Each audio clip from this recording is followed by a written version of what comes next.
We are operating on a frequency of 52 megacycles by authority of the Federal Communications Commission. A test program follows.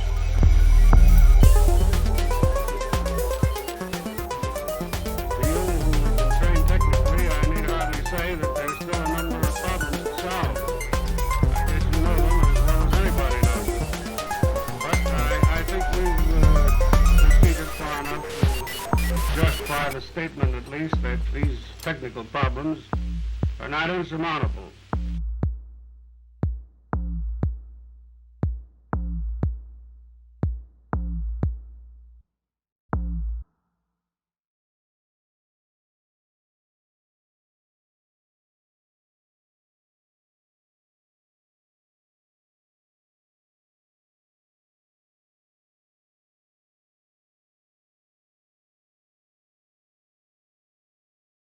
I'm a Frenchman.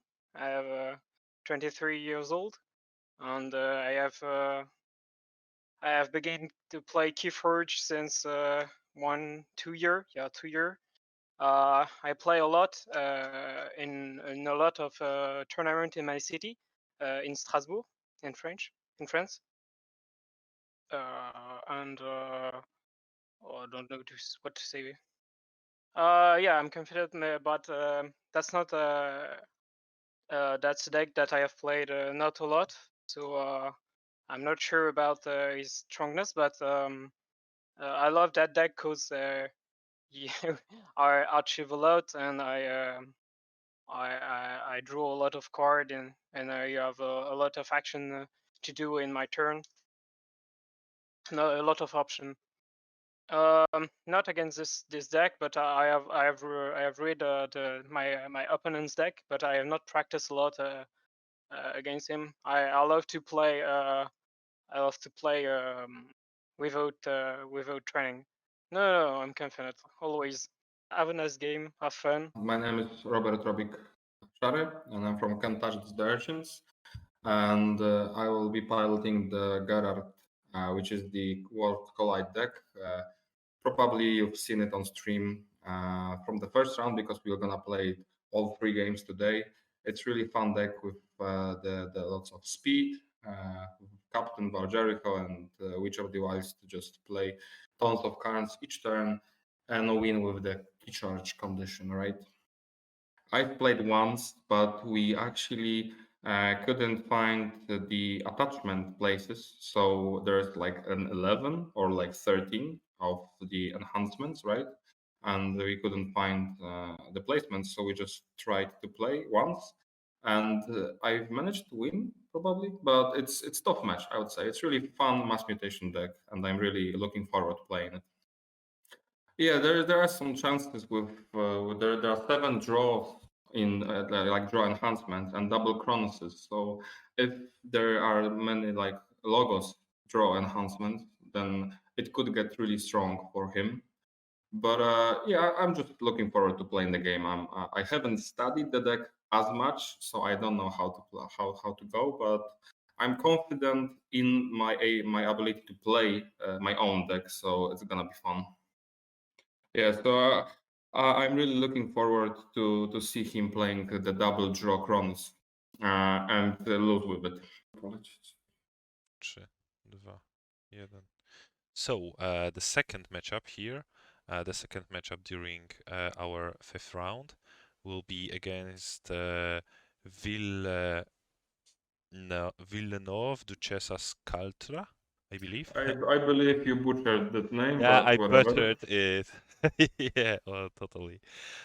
So this is a mass mutation deck, so we only know some of the enhancements, not all of them. But there are a lot of them.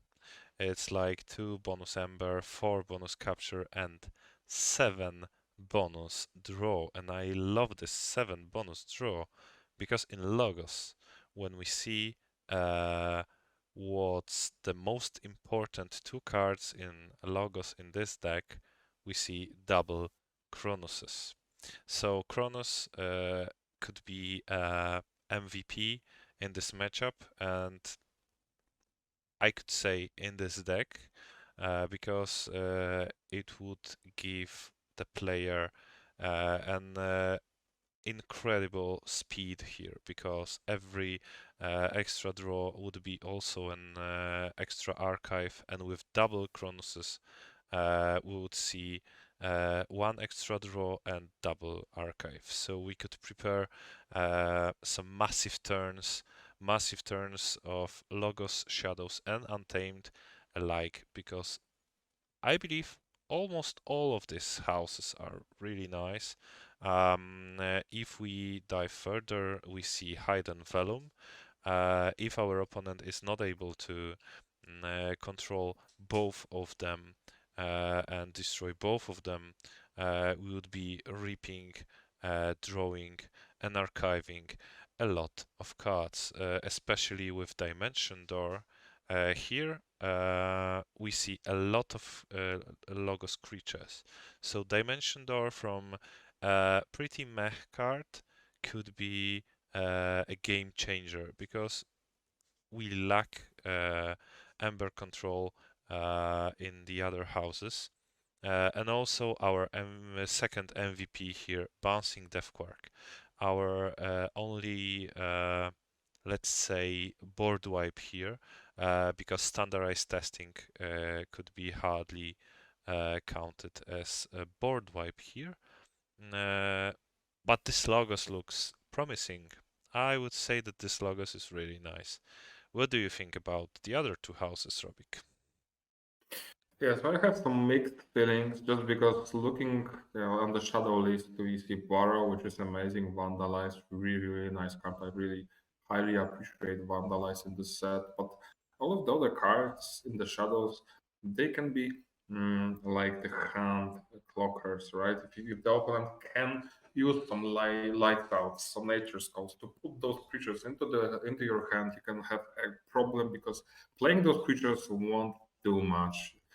Their value, there are little to non-play effects, and also their value on the board isn't so high. So the Shadows house here is a little bit on the downgrade here, but the Untamed, on the other hand, amazing house here. Definitely the house you want to play in this deck, with the Reclaim by nature to control the artifact as well as the Dark Harbinger with those two mutations, but so many actions, plus in those, great to control the board, as well as just use your Harbinger even more. I have the Resurgence, and the Resurgence here is really, really, really nice because you have 10 mutants, but those mutants are the premium mutants here with the Dark Harbinger, with the both Chronoses, right, the Demobot, the Prismires, right? So your mutants are premium here, and you're able to get them back, which is really nice. Wild Bounty to pop some more Amber Burst. So definitely Burst the Untamed. There are some Amber control here with the Prismires. We have both houses have the leader, right, of the house with the Shadow Council and Eldest Bear. Definitely interesting deck. More on the bursty side with the speed and Ember Burst, but the lack of the board wipe in Untamed makes it really hard to play, especially in this matchup, I believe. Yeah, looking at this deck and looking at Geralt, and then again at this deck and again at Geralt, I see that our nature calls would be really nice counters to these shadows, as you said. If we manage to return these shadow creatures to our opponent's hand, maybe even some Logos creatures and some Untamed creatures, yeah, I pretty much said every creatures. But returning our opponent's creatures to his hand could be actually a pretty nice way to uh, fill his hand with useless cards. He has to replay again, and then we could regain our speed, our tempo if he just, flood us with some creatures. But unfortunately, this double Pismires and Resurgence means that even if we get rid of them, they will be back, and they will be back maybe not in the same turn, because I would say I would save one Pismire, and then I would play it on the next round, on the next key round. So the round that you would forge a key to stop you and to gain regain some tempo. Overall, I think that this Eldest Bear is much more dangerous than the Shadow Council here. Brings more threat because it gives you Amber and has some pretty decent creature control with this free assault. What do you think about this? And you also can use the mutation Light of Fury, I believe, to get an even more assault. I feel like overall this matchup is just about the draw. If Geralt will just get the Valerico and all those kind of shenanigans with Witch of the Wilds, it will be hard to stop him with so less just board control, right? But on the other hand, you can just start with Untamed here with the Dark Harbinger, some actions, and just generate a bonkers amount of Amber and be just faster with those Chronoses as well. So I'm really excited to play this matchup. It's the matchup I will be piloting. So hopefully we'll see the great game, a really intense game, and yeah, looking forward to it. So I think that we could say that it's still a coin toss here. Yeah, more or less, I would be. So it depends on the draw. So let's agree on 50-50. Okay, so I'm really excited to see how we manage to survive this round. If we survive this round, we would see. So good luck, Robic. And good luck to the Les Poires, right? Yeah, good luck to Les Poires, of course. And let's prepare to these matchups. Thanks. Bye. Yeah. That's Can't Touch This for another great commentary there. So, Brett, what do we have here? So, we have a hell of a mutation, mass mutation up in hand, and the same deck. So, Can't Touch This are playing the same deck throughout the entirety of this matchup, and that's why the final game will have no Can't Touch This breakdown, because it's the same as the beginning game. But Rob has got a hell of a stat in hand, and KOTE has got a nice Dark Harbinger with double pips on the mutation of Fury and the mutation of Cunning having 1. So that's going to be an instant up to, what, 5 Amber? It's really, really good. This is a much... But as we saw in the last game, just because you've got a strong opening against this Water Collide deck does not mean you're going to win, because we saw that deck come back very easily. Engineer Wells, double Engineer Wells is going to keep that automaton alive. If you can even find a way of getting rid of it, they're just going to bring it back. Going to Xenotraining Xenotraining light the Archons, making sure that the automaton cannot be taken down. And it does put automaton in a situation where it can get taken out by standardized testing, which it looks like that's what's gone on. We see a Valen with double draw pips. And the Lost in the Woods with double Amber pips. These pips are beautifully placed. Oh god, yeah. Infomorph, and then we see a Rapid Evolution, Reclaimed by Nature, Lost in the Woods. Entropic Swirl, get rid of that Valen. He wanted to stop the Archiving Train. Drops Hologrammophone, drops. And again, now Robic's taking control of the Amber Burst. The capture's in place, but the automaton is alone. See the bounce. This Ghost Hawk has no real value, and Untamed is kind of the best way to go, because it's the only answer to that Shadow Council. And as we can see from KOTE's hand, that Shadow Council needs an answer now. If Shadow Council does not get answered, that is going to be a steal 2. Nature's Call. Yeah, you want to bounce. The Shadow Council was definitely one that had to get rid of there. Go Shadow again. Drop Shadow Council straight back down. Positions it into the middle and goes, yep, you've answered it once. Now you need to answer it again. Robic is going to be right behind on these keys, though. Dimension Door. I do like Dimension Door in Mass Mutation. I like it a lot more. Remind us what it is. Dimension Door basically is a replacement effect. When a low-ghost creature reaps this turn, instead of gaining Amber, it steals it from the opponent instead. And it's hilarious when the opponent has post pixies as well. It's hilarious when the opponent has post pixies, but because it's a replacement effect, if you play it wrong, Yep. you can end up reaping and getting no Amber if your opponent's got none left. Yep. Or as theft protection. Or theft protection or anything like that, yep.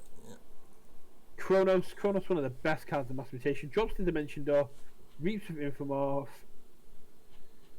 steals 1, drops the Diamond Bot. Very nice done. This is kind of even out. We've seen a reverse of last time. Kavat is now the one that's in charge of the board. Nature's Call bouncing everything straight back up. Fights with the Ghost Hawk, which has got an Instrument of Silence that gives it Skirmish and Fight gain 1. Look at Drops a Kabook. This is going to be another Untamed turn, I'm sure. Yes, this is definitely going to be a Lost in the Woods turn. So you mean you kill the artifact off? You then do Lost in the Woods. Well, you Lost in the Woods. Put boss in. First. Yep. Reclaim by Nature. Get rid of the hologram form. Get yourself up to 7. Then Rapid Evolution to make an automaton and an 11 power creature. Just doesn't change. It isn't going anywhere. Let's be clear. This doesn't change an awful lot. No, exactly. Making it bigger does not really make any kind of difference. It might do with the bouncing Death Quark, but you haven't got enough creatures to stop that.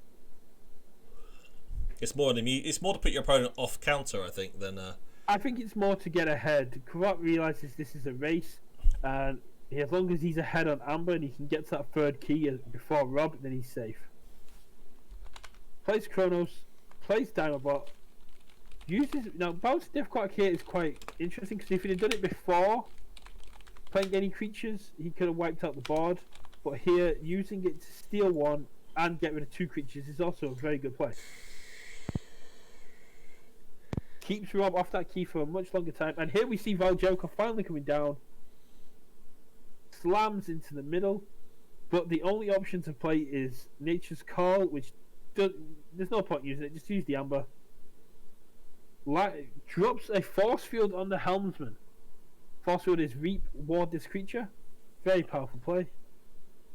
I thought it would have gone to Valjericho, but maybe the taunt is there to help it, so yeah.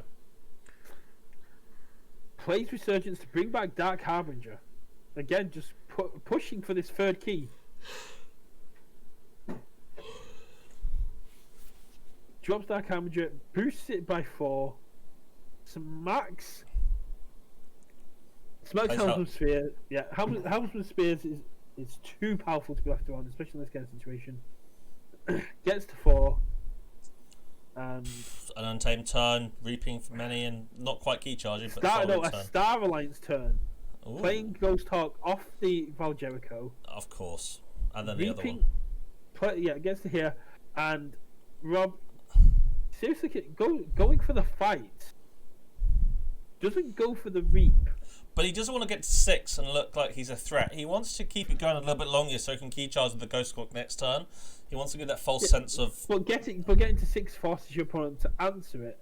But I think he doesn't want to be answered yet, and he knows as he's got no key cheat, he's probably okay. Yes, but if this Ghost Hawk had died here, not getting to 6 would have cost him a turn. Because that's a fair point.